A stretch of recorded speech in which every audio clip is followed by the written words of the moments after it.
देखो, जो हमारा चैप्टर नंबर 2 है, क्या है? जैविक वर्गीकरण। और इसी में वर्गीकरण की विभिन्न पद्धतियाँ देखेंगे। और जो फर्स्ट ग्रुप है हमारा, कौन सा? विटेकर ने दिया है मोनेरा। इसके बारे में ये है आपका कौन सा? 2nd chapter. अब फिलहाल हम पहले वर्गीकरण की बात करें। पिछले चैप्टर में हमने जीव विज्ञान की विभिन्न शाखाएं देखी, उनका एक्स सिटू, इन सिटू, कंजर्वेशन देखा, वर्गीकरण की हैचरीज क्या थी, हैचरीज ऑफ टैक्सोनॉमी, इन पे बात करिए। अब आज हम पहले तो सामान्य बात देखें कि क्लासिफिकेशन। जैसे अभी आप लोग क्लास में 50 जने बैठे हो, इस जॉब के बारे में मैं आपसे कुछ बोलूं कि आप लोग लिखिए, तो क्या सब जने एक जैसा लिखोगे? क्या नहीं, चौक है एक ही, लेकिन सबका तरीका इसके बारे में लिखने का अलग अलग होगा। तो ऐसे ही प्रकृति में जैव विविधता है, लाखों करोड़ों प्रकार के पेड़ पौधे, जीव जंतु हैं। तो समय समय पर विभिन्न वैज्ञानिकों द्वारा अपने अपने मत प्रस्तुत किए गए वर्गीकरण को लेकर, और हम यूँ नहीं कह सकते हैं कि इस वैज्ञानिक ने गलत कहा। सबसे पहले जो पुराने हुए उनने अपनी बात कही, अपने ही रूप में कही। हो सकता वो गलत नहीं थी, उसमें आगे चलकर कुछ परिवर्तन किए गए, सुधार किया गया। क्योंकि हमने जैसे द्विजगत वर्गीकरण की बात करी थी, उसमें कहीं ना कहीं ड्राबैक थे, तो उसको सुधार कर विटेकर ने 5 जगत वर्गीकरण दिया था। समझ रहे हो? वो भी गलत नहीं है, लेकिन उसमें सुधार करके उसको नए कलेवर में, नए रूप में प्रस्तुत करना। तो इसी तरह जब वर्गीकरण की प्रणालियाँ विकसित हो रही थी, तो सबसे पहले किसने दिया, क्या बोला? तो देखो, हिप्पोक्रेटस, अरस्तु, ये काफ़ी प्राचीन वैज्ञानिक है, इनने अपना मत प्रस्तुत किया। और संपूर्ण जीव जगत को क्या बोला कि 2 होते हैं, पौधे, पादप और जंतु, प्राणी जगत, जंतु जगत। अब अरस्तु ने क्या कहा? दोनों ने ही 2 ही माने। फिर अरस्तु ने क्या बोला कि पृथ्वी पर 2 तरह के जीव होते हैं, एक लाल रक्त वाले जीव, दूसरे होते हैं सफ़ेद रक्त वाले जीव। यानी गलत कुछ नहीं है, बस उस समय उनने जो बोला, क्योंकि उनको जो दिखा उनने अपना मत प्रस्तुत किया। बाद के वैज्ञानिकों ने भी वही बात कही, लेकिन उसको सुधार के कही। गलत कोई नहीं होता है, सब अपनी जगह सही है। लेकिन समय के साथ हर वर्गीकरण पद्धति में क्या हुआ? चेंजेस आते गए, सुधार आते गए। अब इसके बाद अगले वैज्ञानिक कौन? थियोफ्रास्टस। यूँ तो ढेरों हैं, लेकिन जो मुख्य हैं आपने के याद रखना योग्य, मैं उनकी बात कर रही हूँ। थियोफ्रास्टस, ऑब्जेक्टिव का प्रश्न है ये, क्या कहलाते हैं थियोफ्रास्टस? Father of botany. ठीक। अब इनने अपनी पुस्तक के अंदर पौधों के बारे में वर्गीकरण किया, ये ऑब्जेक्टिव का प्रश्न। इनकी पुस्तक का नाम क्या है? थियोफ्रास्टस की हिस्टोरिया प्लांटेरम। यानी इसने अपनी जो भी बातें कही उनको कहाँ रखा? हिस्टोरिया प्लांटेरम में लिखा, अपना वर्गीकरण किया। इसके बाद समय समय पर बहुत सारे वैज्ञानिक हुए, जॉन रे हुआ, या और भी नाम है यहाँ पर बहुत सारे। जॉन रे है और प्लिनी द एडलर, सब ने अपना वर्गीकरण किया। लेकिन समय के साथ सब क्या हुए? अमान्य होते गए और नए वर्गीकरण आते गए। अब ये चूँकि ऑब्जेक्टिव के हैं, इसलिए आपको ये याद रखना पड़ेगा। ठीक। अब देखो यहाँ पर आधुनिक वर्गीकरण के जनक कौन है? Carolus Linnaeus. अब देखो, इनने वर्गीकरण प्रस्तुत किया। ये आपको मालूम ही है, 2 भागों में बांटा था, पादप जगत, जंतु जगत। अब मैंने आपसे बात करी कि लाखों तरह के पेड़ पौधे, जीव जंतु पाए जाते हैं, लेकिन उन्हें देखो, उनको जितने मिले उन्हें उतने ही भरा।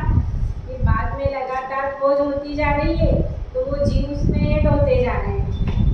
अब कैरोलस लिनियस ने जो आधुनिक वर्गीकरण दिया, उसके लिए उनकी जो 2 किताबों में उनका वर्गीकरण लिखा गया। अब इन दोनों बुक्स के नाम याद होना चाहिए। पौधों का जो उन्होंने वर्गीकरण किया, कौन सी बुक में करा? जंतुओं का जो वर्गीकरण किया, वो कौन सी? तो ये इन किताबों के नाम भी याद होना चाहिए। जैसे थियोफ्रास्टस की क्या थी? Historia plantarum. कैरोलस लिनियस की सिस्टेमा रेक्टम। ये 2 नंबर में ऑब्जेक्टिव में क्वेश्चन आ सकते हैं। स्पीशीज प्लांटेरम में इनने पौधों की 5900 5900 स्पीशीज का वर्गीकरण किया। बाकी नहीं थी, जितनी थी वो जानकारी लिखा। ठीक, इसके बाद सिस्टेमा नेचुरी में 4200 4200 के लगभग जंतुओं के बारे में जानकारी दी या वर्गीकरण किया गया। बाकी अगले दूसरे वैज्ञानिकों ने करा, और वैज्ञानिक भी क्या होते, एक ने जितना करा उसके बाद वो उसको देख लेते हैं और आगे क्या करते हैं। यूँ नहीं कि मैं भी वापस से वहीं करूँ, अरे इतना तो वो कर चुके हैं। इसलिए लगातार आज भी क्या हो रही है, कोई सी भी खोज हो रही है वो लगातार जारी है उसके बाद से।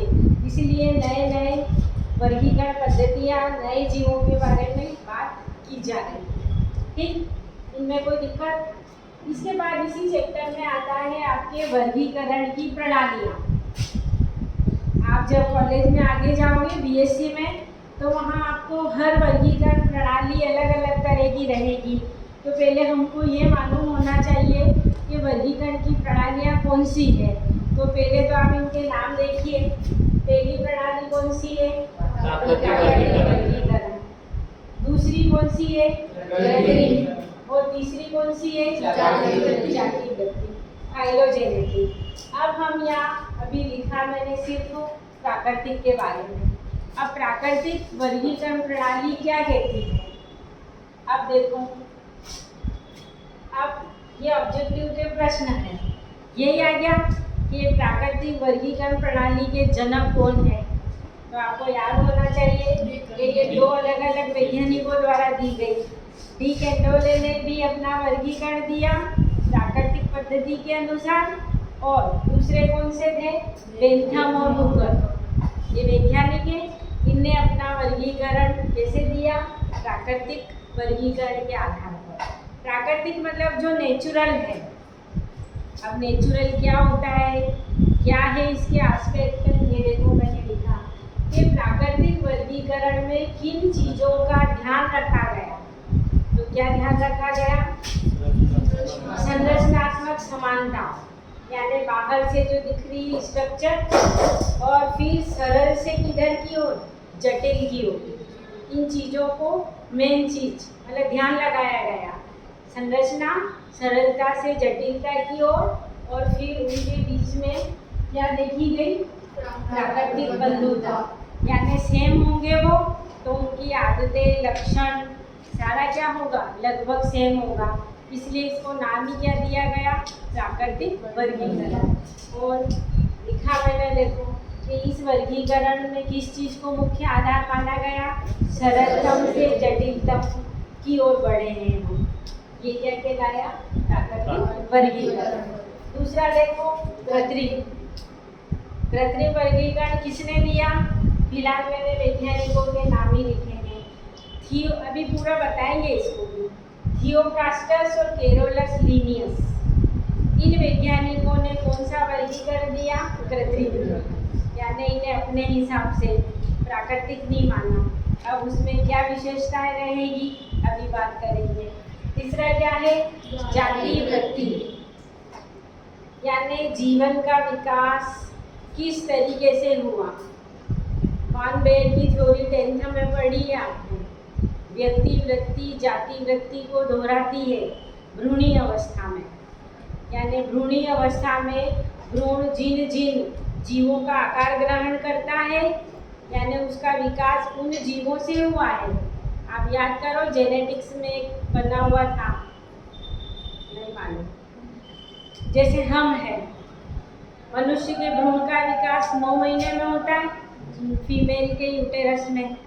अब उन 9 महीने की विकासीय चरण में उस भ्रूण का आकार उन शेप से वो भ्रूण वो शेप लेगा जिनसे मानव जाति का विकास हुआ है। कभी खरगोश के समान दिखेंगे, कभी मछली के समान, कभी रेप्टाइल्स के समान, और पूंछ भी रहेगी बकायदा उसमें। लेकिन हमारा शिशु का जन्म होता है, मानव शिशु का, तब पूंछ रहती है क्या? नहीं। यानी भ्रूणीय अवस्था में वो उन सभी अवस्थाओं को दोहराता है। यानी जाति वृत्ति का मीनिंग ही क्या है कि जैविक विकास किस क्रम में हुआ है, उसका ध्यान रखा गया है। डिटेल इन दोनों की कल देखेंगे। फिलहाल किसने दिया ये? एंगलर और ब्रांटन और हचिंसन। क्योंकि आपको पहले ये तो याद होना चाहिए। प्राकृतिक वर्गीकरण किसने दिया? डी कर्डेले और बेंथम हुकर। फिर कृत्रिम वर्गीकरण किसने दिया? थियोफ्रास्टस और कैरोलस लिनियस। जाति वृत्ति वर्गीकरण किसने दिया? एंगलर और ब्रांटन और हचिंसन। क्लियर है? इसके बाद कल बात करेंगे हम